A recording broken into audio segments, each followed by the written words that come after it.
everybody, here we are back again at MaxsGarajMahal. It's snowing this morning. It's not exactly winter time really, I didn't think, but I guess it is. It's very, very light snow. It's slowed down quite a bit. It's supposed to get a little heavier this afternoon, and it's quite cool this morning. So just thought we'd do a little update, maybe show you. Here we go. Here we go right here. Let's take a look. These are the things we keep our succulents on. As you can probably see, the snow is on the ice, and a little snow this morning. Like I said, could be worse. So I thought we'd go over a few things this morning, and let's see if we can see what the temperature is out here on this brick. Let's see here. Let's see if we can see that. What's that? 24.7 degrees. Well, that's cool enough for me. So let's go in here and let's talk about a few things. Maybe proper procedure of winterizing a mower. Maybe there we go. Hung that up accidentally. Look there. Now that is good right there. Hang that up that quickly and not even try. So I thought we'd do a little update this morning, and let's see, just to identify ourselves here. There we go. That is MaxsGarajMahal. Well, here we go. Let's go ahead and get the rest of these things while we're at it. And there we go. I know, really silly, right? Okay, that's fine. Branding, as they say. So we're going to do a few things here, and we're going to talk about and this one's going to get the oil changed in it. It's really not ready for it yet, but we're going to do it anyway, and we'll probably cover that. Maybe not in this particular video, but we will cover oil changes, filter changes, proper air and tires and things like that. Maybe even the proper procedure of starting a motor when it's really cold out, and it is really cold this morning. So we may fling open these doors a little bit and go ahead and I'll tell you what, let's do. Since the motor hasn't been started, this is an excellent time to check the oil. Now, you gotta remember that checking the oil, when you first pull the dipstick out, the dipstick is going to show more oil in it than right now. It's going to show, I'll get that thing to focus here. Haha. It's showing right on the full mark. So that's good, but you want this thing to, you want to just drop your dipstick down until it touches the threads at the cap, pull it back out and check it then. You know, wipe it off, do it that method. And as soon as I get the camera set up on tripod, we'll do that for you real quickly. So we'll be right back. Alrighty, here we go. We're going to take this dipstick out of here and going to dry her off real nice. Let's see if we can see that. No oil on it. Okay. So now we're going to take her, stick her back in here to right there. And she is a little bit low, but I check the oil a lot, so we've pulled some of it out. And as you can see, the oil is getting a little color to it here. So it's not bad. It's really not ready to change yet, but we probably will change it just for the video's purposes. So stay with us here. We're going to go ahead and put the camera where you can see the controls, hopefully.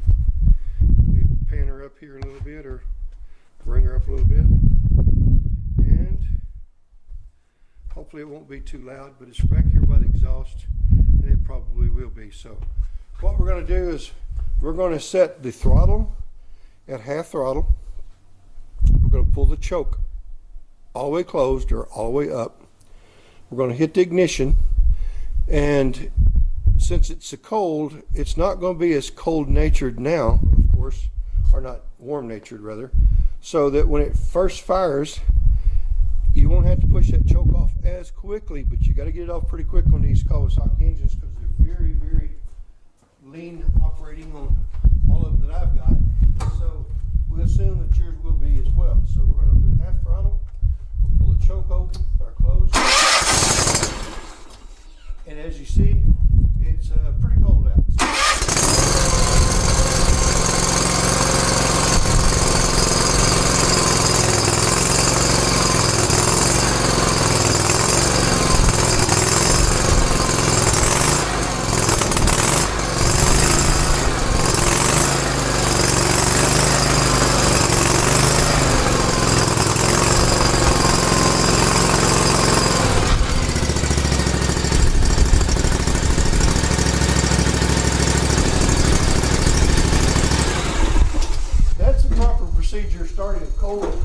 Kawasaki engine. So don't leave the choke on very long. You want to make sure you get the choke off as quickly as you can without stalling the engine. So you want to run it for just a few seconds with the choke on, and then start lowering it, pushing the choke open, which is pushing the button closed or the cable closed. So make sure you try that, and that'll keep you out of trouble, keep you from flooding your engine, have to replace your spark plugs or clean the spark plugs. And so we want to cover that. Got that covered. Let's see. Also, make sure that when you're through servicing your lawnmower, remove the key, because I just had a child over here playing around, and he, bless his heart, loves playing on a lawnmower, and that's wonderful. But he left the key on. It was exactly 20 hours when I found the key. So I've got an extra 20 hours on the clock, which the lawnmower doesn't have. So anyway, make sure you remove your key. And also, while you're operating these mowers, make sure that you have safety in mind. You want to make sure that you have your deflector chute down around other people. If you've got one of these Hustler Raptors, you might want to put one of these block off plates down here that you can see on mine. Those things, as you can see from the rear here, it really does allow that deck to be straight across. I'm going to walk over there and show it to you. And with the enforcement bar still here, it keeps your foot out, as well as up here at the top, it helps keep your leg out of this large indention here. And you want to make sure that you cover this up if you're going to operate with your deflector chute open. With this on here, this installed, I actually never close this anymore. That deck works so wonderfully like that. It really shoots material out, doesn't capture it. With the enforcement bar lowered below the deck or the deck blade, it keeps you from having any kind of capture. This could be open further, but I found it's not necessary. With some people and some grasses and some moisture content, it possibly could be, and it probably is, especially for those mowing really heavy, dense grass. So you can't open that deck up further. Let's see. What else do we want to cover? Make sure that if you're mowing in this low light conditions that we have during the cold months, make sure you've got some sort of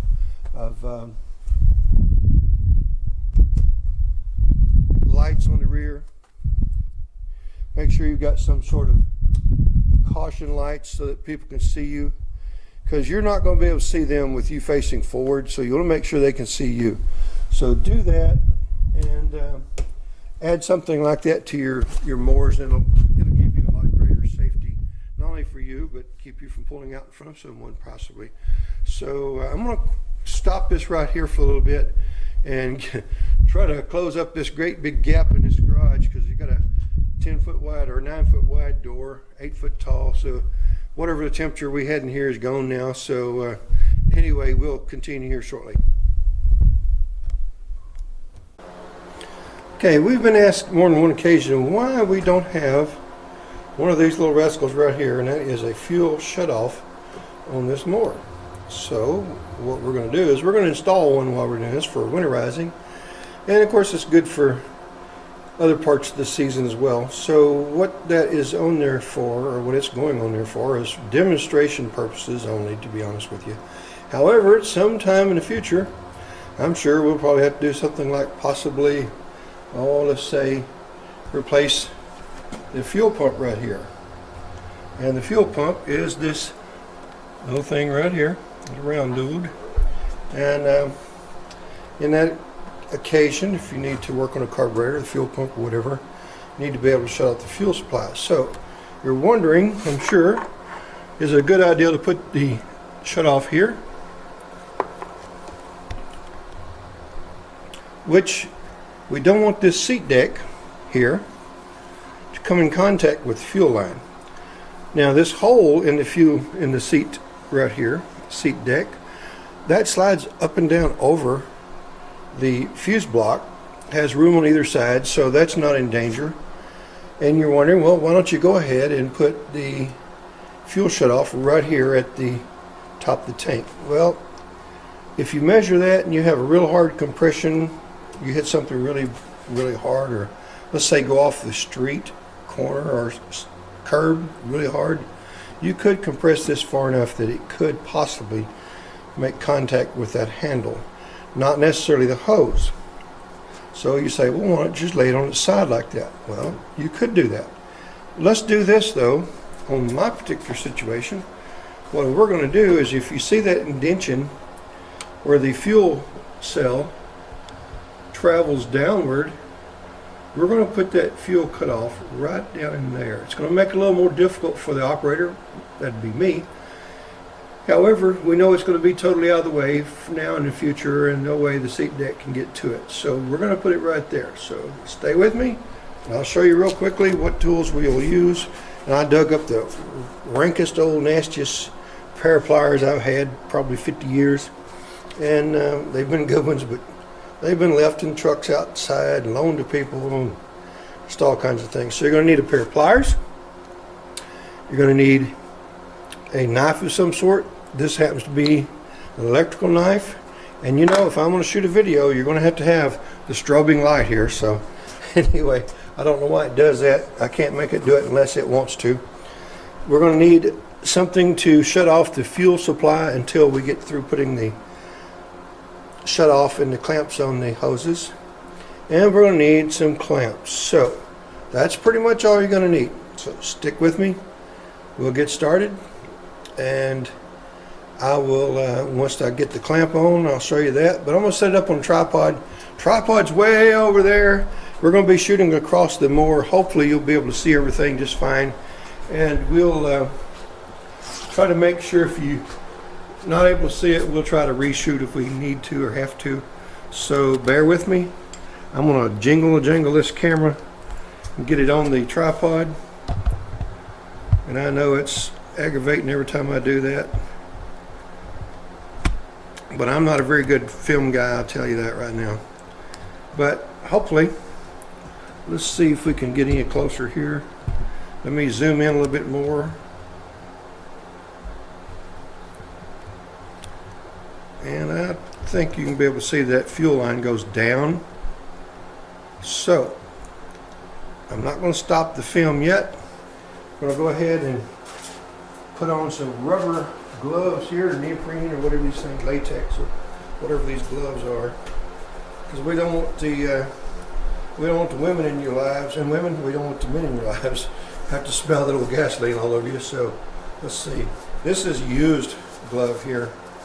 As you can see, it's really nasty, and I think it's probably had gasoline on it more than once. So we'll get this on. We're going to attempt to get this on.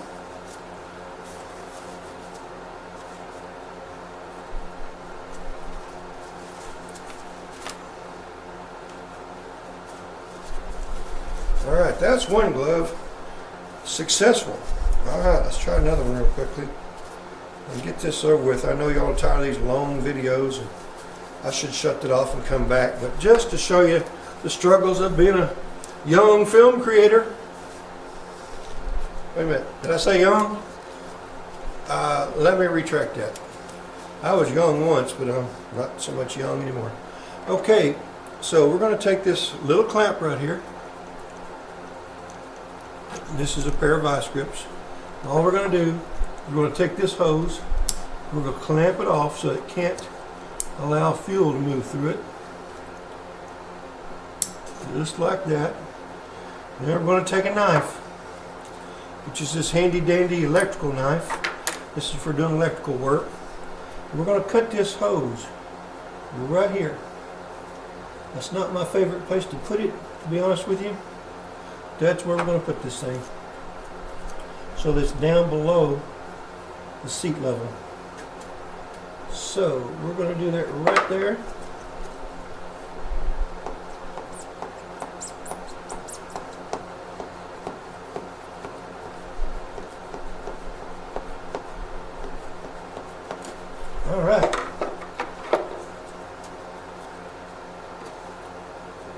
Now we're going to get the clamps out of here. We require 2.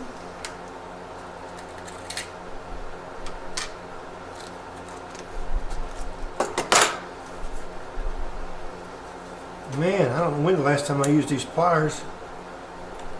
Apparently a long time ago. But the reason why I'm using these is to show you can use whatever you happen to have. And that's what we're going to use for these today. And they, as you can see, they still work fine. They just like me, they're old, fat, and ugly. But unlike myself, the pliers can't help it. So let's put the cover back on this dull blade here. You never know what that's like we might come in contact with. Now then, we're going to slide this fuel shutoff into this fuel hose.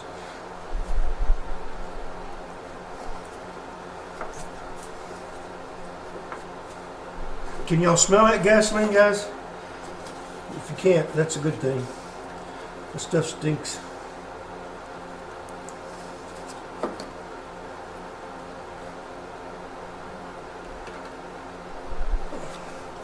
Now then, we can shut that off by doing that. We know it's off right there. Just unclamp that. Let's put the clamps in place.